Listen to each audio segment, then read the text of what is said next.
Masih bersama kami di Selebes Petang, pemirsa. Kantor Kesyah Bandaran Utama Makassar mengeluarkan surat edaran pemberitahuan kepada seluruh kapal-kapal tradisional dan perikanan yang beroperasi di wilayah Makassar agar menunda pelayarannya hingga tanggal 9 Januari 2020.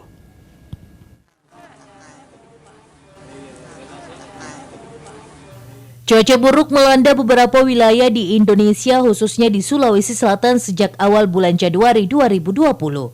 Kantor Kesyah Bandaran Utama Makassar mengeluarkan surat edaran pemberitahuan untuk penundaan pelayaran sejak 6 Januari 2020 hingga 9 Januari 2020. Penundaan pelayaran ini diperuntukkan bagi kapal tradisional dan kapal nelayan yang beroperasi di Selat Makassar dan sekitarnya.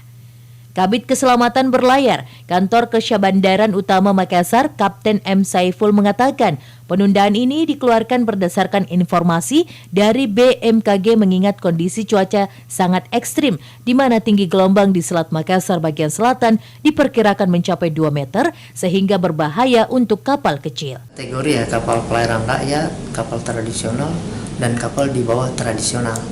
Jadi artinya dalam kondisi seperti ini, kita juga mengimbau sama semua kapal-kapal pelayan rakyat, kapal tradisional dan di bawahnya itu untuk tidak melaut, sehingga mereka diberi sebuah peringatan melalui surat pemberitahuan yang sudah diterbitkan oleh Kepala Kantor Sahabat.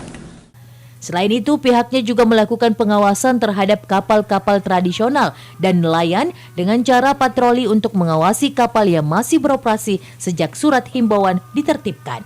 Asyarudin Arbab, Selebes TV.